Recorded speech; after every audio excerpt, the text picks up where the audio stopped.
It is all the news all the time. Yes, it is. And my name, as always, is Adam. And it's really nice of you to be here watching these videos. I thought we'd look at Walt Disney because Walt Disney and Johnny Depp and the whole situation going on, I think we need to talk about some stuff relating to Walt Disney.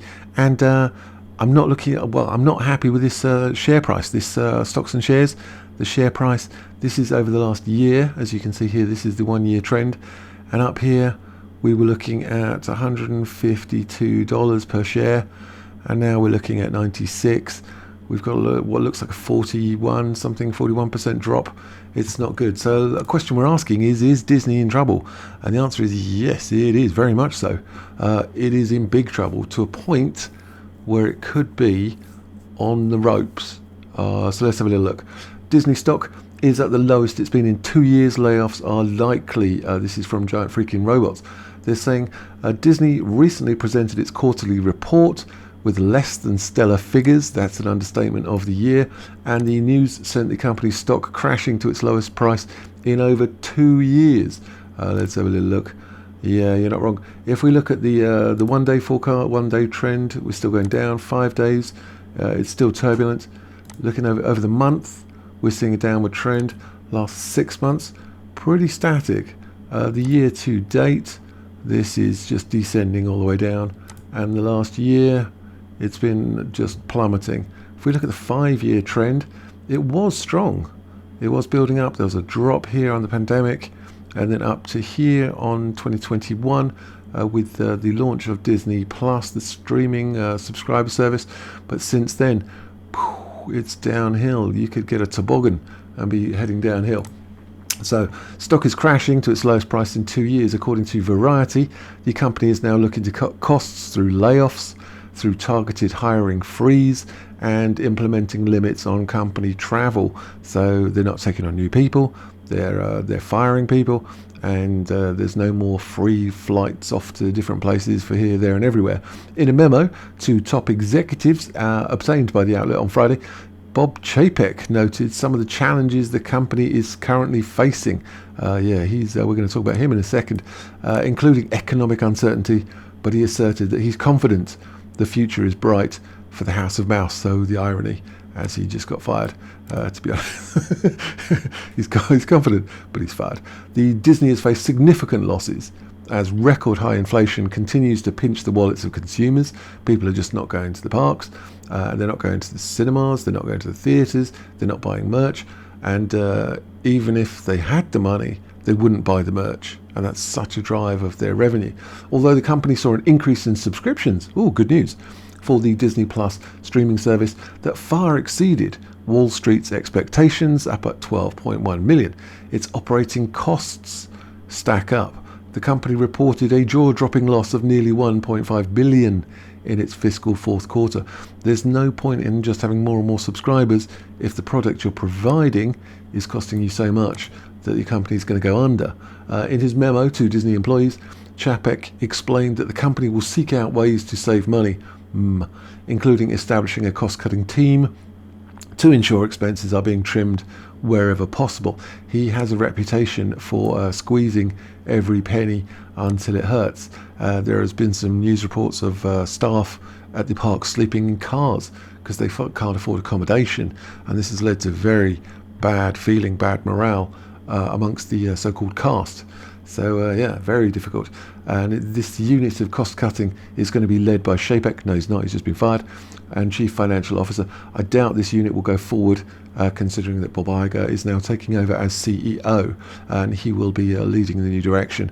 The cost-saving efforts were first hinted at by Chapek and McCarthy during his recent earnings call, with the latter explaining that their measures will offer both short-term and long-term savings for the company. However, the board failed to place their trust in Chapek, and he has been shown the door. So is Disney in trouble? Well, they're losing money hand over fist. They're losing billions, and they've lost their CEO. So it's kind of difficult. So, but in the meantime, let's have a little look at some products that we're now promoting things. I'm loving this. We're promoting things. This is on the Black Friday sale. We've got 20% off. And these things, a little promotion here. We've got Shox Open Run Pro premium bone conduction open ear Bluetooth sport headphones. Now you're thinking to yourself, what on earth is all that, Adam? What are you talking about? Well, they're these things. Hold on, I've got some here. These things, they are, they used to be called Aftershocks, and they go over your head like so, and they go, as you can see here, they go to the side. They don't go in your ear. They go to this bone next to your ear, and the sound vibrates through the bone, but it leaves your ear, as you can see, open. You can hear stuff when you're cycling. That's why I got them. I cycle loads.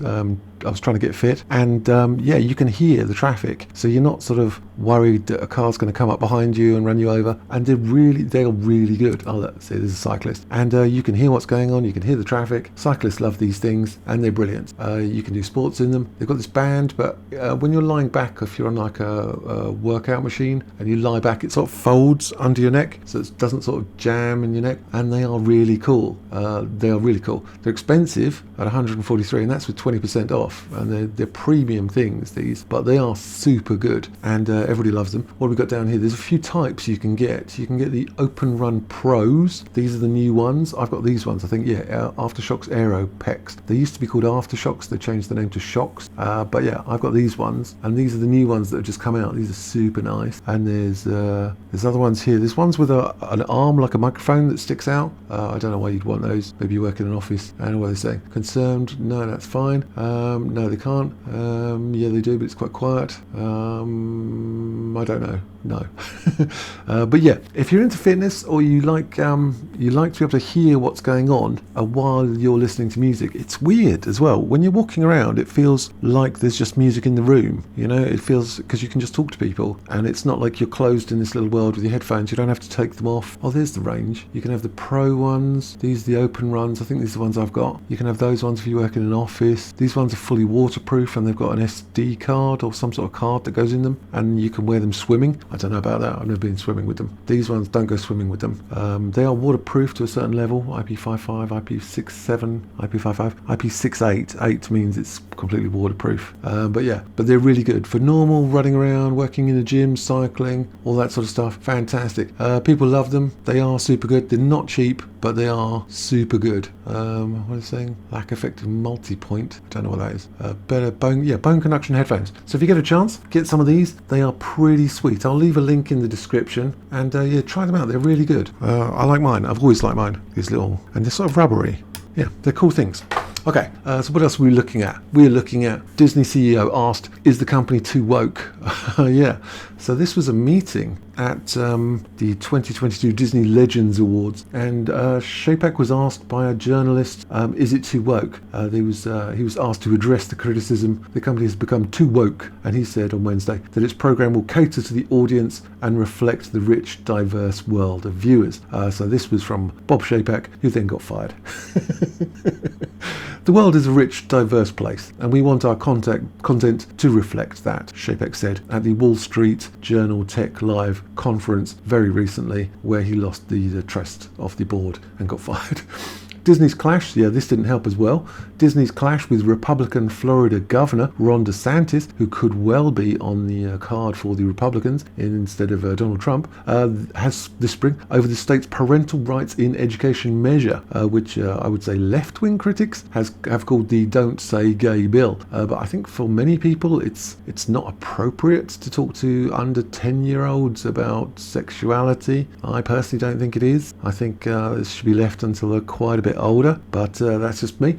So this is the Don't Say Gay bill, making it a political lightning rod and resulting in the state revoking the company's special status. Yeah, this didn't help as well. That allowed it to essentially self-govern its complex. Yeah, so they lost their special status. They've lost some certain tax exemptions, and they've had to now, once it actually comes through in June, I think it is June 2023, they're going to have some. They're going to have to talk to the local districts if they want to build things. If they're going going to need permissions and they're going to need permits, and this is going to limit what they can do. And there's also a problem with ownership of the land in case of loss, which may transfer to the district. So there's a whole load of issues that have now come up because of this that was unnecessary and is a real shot in the foot, an unnecessary, unwanted and problematic issue that they brought on themselves for no reason.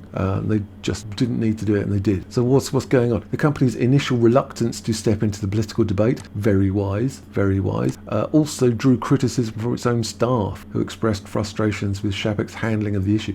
Again, this is the issue. If you've got an activist employment or employee group and they're pushing a company into political statements, it's the company that ends up having to pay. It's the company that loses special status. It's the company that has financial loss, not the employee activists who could just walk away washing their hands of the issue. It's very easy for employees to say that the company should do X, Y, and Z, but the company is a company. It's an entity. Its duty is to provide value and products for its shareholders. That's its function. If you want to be an activist, make your own company rather than demand someone else's money. Do something that you want. But here, that's just my opinion. What is my opinion worth these days? Not much. We are reminded through the passion.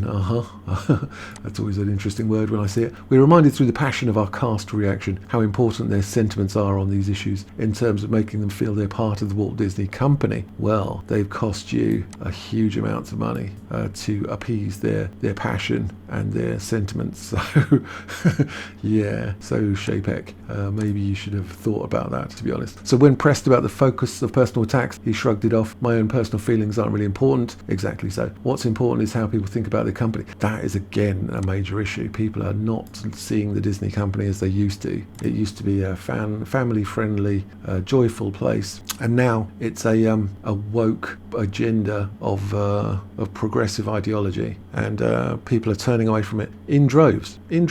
So as we can see from the stocks, they are plummeting they are, and the value of the stocks is dropping through the floor. If we look at what is the market capitalization, is $175 billion. I was looking that up. Market capitalization is the total value of a company's shares of stocks. So how you work it out, you calculate by multiplying the price of a stock by its total number of shares. For example, if we had a company with 10 shares and each one's worth $10, we multiply 10 by 10, we get $100. The company's worth $100, or its market capitalization is $100. In Disney terms, this is $175 billion. That's the value of all the shares added together at this point. But back in January, or around early January, February, it was nearly double that. So Chapek's control and Chapek's leadership has lost $150 billion in a year. This guy has lost $150 billion. That's extraordinary. That is an extraordinary loss of money. $150 billion. Billion dollars with a B, not an M. $150 billion lost by that guy through wokeactivism. What else is going on? That's $150 billion. Jesus Christ, man. What have we got going on here? Oh yeah, Disney fired woke CEO Bob Chapek after colleagues, including the chief financial officer, complained he's unfit for the job. $150 billion. Axed boss was blindsided. Blindsided? You've lost $150 billion, dude. By dismissal and shock return of his predecessor, Bob Iger. So we got brass, that in English means the top people from the company, announced the change in a statement on Sunday night, but did not provide a specific reason. $150 billion is the reason for Chapek's dismissal. The revelation regarding senior leadership's dissatisfaction, there's an understatement, with the short-lived CEO. Yeah, he was only in there for like 15 months, and he hosed $150 billion away. Whew, with his wokeactivism. Jesus. And he caused them to lose their special status, and they've lost tax. Oh my God. Dissatisfaction, yes, coincides with previous reports of staffers alleging Chapek had mishandled the company since assuming the position in February.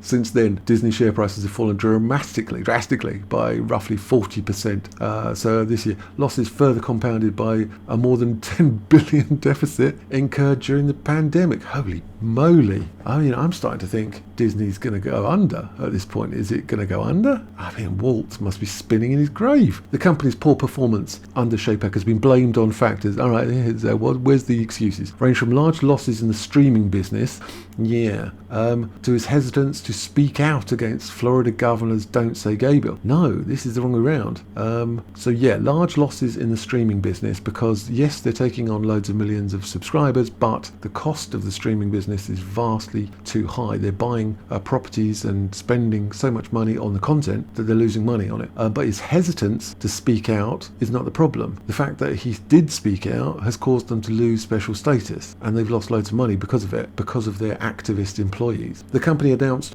Iger's reappointment Sunday night. Don't think that's going to help. Putting an end to the reign of his hand-picked heir and long-time lieutenant. So they've brought back Bob Iger. He was a long-time employee for like 40 years at this company. He used to be a company guy at Fox when it came under the control of Disney, and he worked his way up through that. He used to be a weatherman, if you can believe it, which sort of explains like the presentation style. But he was away, and he's been away in a different world, and to bring him back, is he going to have the passion, the drive? And he's also quite on the woke side of wokery, so not great. So we've got Iger has worked with Disney for 40 years, including 15 years as its CEO before he left in 2020. I just want to look at the stocks once more. 2020, you say? 25 years. 2020.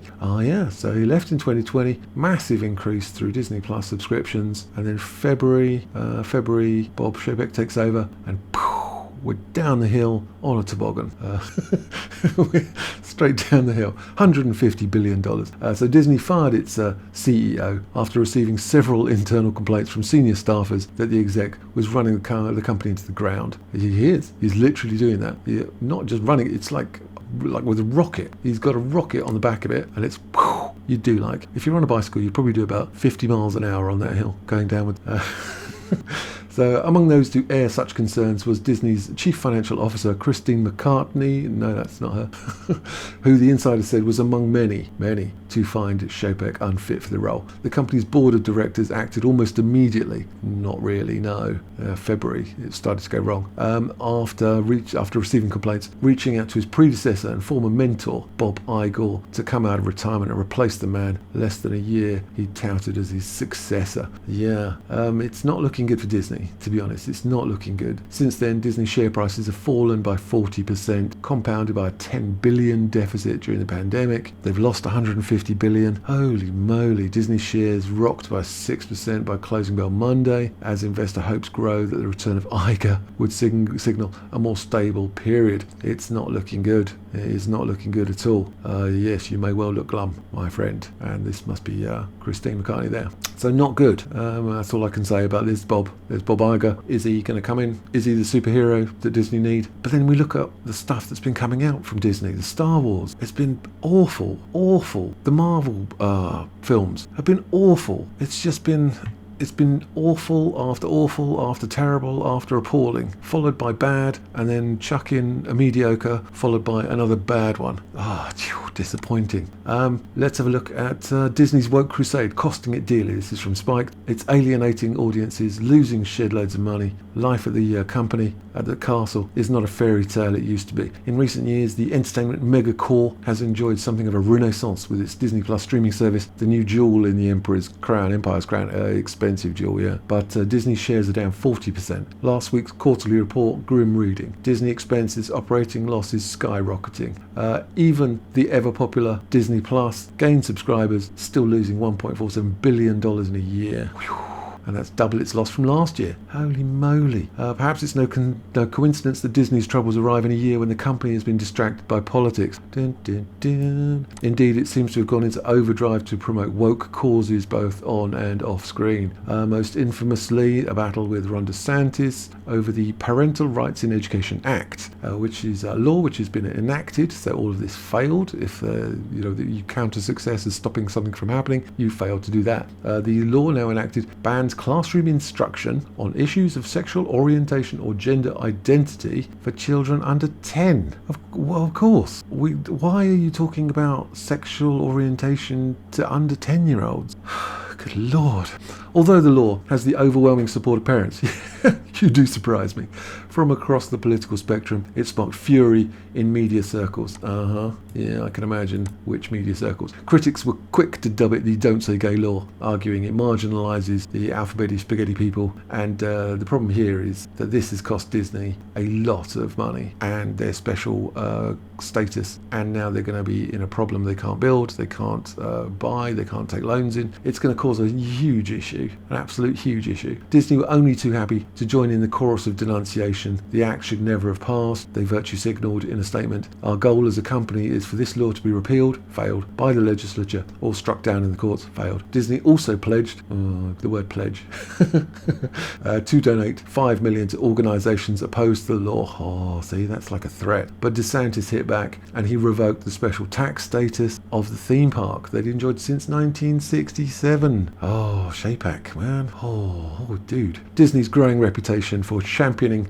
woke causes is causing it more than just its tax exemptions. It's damaging relationship with audiences, and if you lose the good faith you have with the audience, you are dead in the water. As recently as March 2021, Disney's public approval rating was 77, very nice, but a September poll finds Disney is now at 51 amongst all Americans, and it's fallen into negative territory among Republicans, and it's highly unusual for a family entertainment company to find itself outside the good graces of so many Americans. This is such a bad plan, so bad. It's kind of depressing to see such a long-standing, important and culturally relevant icon such as Disney to be so damaged by such poor decisions that have been made unnecessarily. It's just, oh my god. I mean, Snow White and Cinderella. I mean, just craziness, A leaked internal video from earlier this year shows that Disney's woke turn is very much part of a top-down agenda, and Disney corporate president Carrie Burke, herself a proud member of one transgender child and one pansexual child, really, has lobbied for Disney to include many LGBTQIA characters in its stories. She has even called for 50% of Disney characters to be either LGBTQIA or racial minorities. And look where that's got you. Although Disney may not have met Burke's quota yet, the emphasis on LGBT and racial themes is now clear in the output. For instance, one of Disney's big misses this year was Lightyear, a Toy Story spin-off exploring the origins of spaceman Buzz Lightyear. Despite $200 million budget, it underperformed, earning just $226 million. Now you might think, well, that's $26 million bonus profit. Brilliant. But no, with marketing, you can double this budget. So you're looking at $400 million just to actually get it out there. So it's probably a loss of 174, which is not good, probably even more than that. One likely reason for the flop is that most of the commentary and marketing around the film focused on its queer representation. Oh, that always sells a film to parents.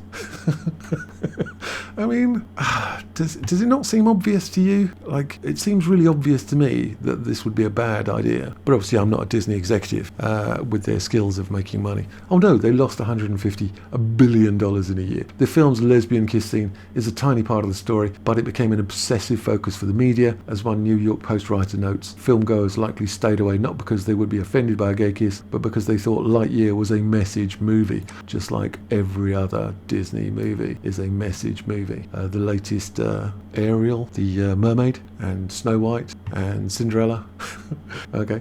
And while message movies delight the woke critics, there's only like 20 of them, they tend to be a major turn-off for cinema goers who number in the millions, who want to be entertained rather than lectured at. So, I mean, this is basic concepts, or what I would consider basic concepts, and yet the Disney leadership have no idea or anything about this. Sequels, spin-offs, remakes, retakes are usually a safe financial bet for film studios, but this tried and tested formula tends to go awry whenever you jam politics into the well-loved franchise. Going by various recent reboots, Disney seems to be focusing more on diverse casting than actually crafting good films. God, that's a story for everything. Disney, Marvel, everything.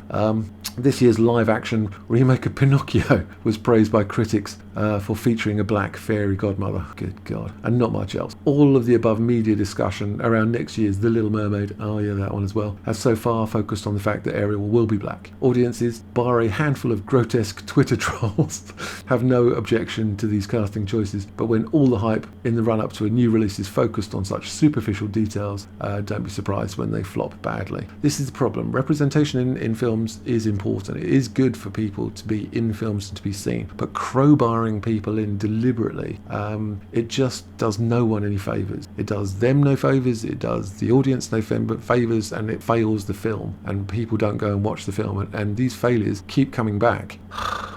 Trying to explain this stuff to people who should know better is extraordinary. Right, okay. Let me know your thoughts about all this. Is Disney in real serious trouble? I think they are in trouble. I don't know if they're like fatal, but I think it's serious. And yeah, let me know your thoughts. And yeah, like and subscribe if you found anything interesting. And there's super thanks if you want to give me money, which is always nice. And yeah, get yourself some cool headphones. They are really good. I'm trying only to advertise things that I actually really like and use myself. And I'm on my second pair of these. The first one I broke because I pressed the pairing button and I broke it too much. Anyway, and okay, I will see you guys later.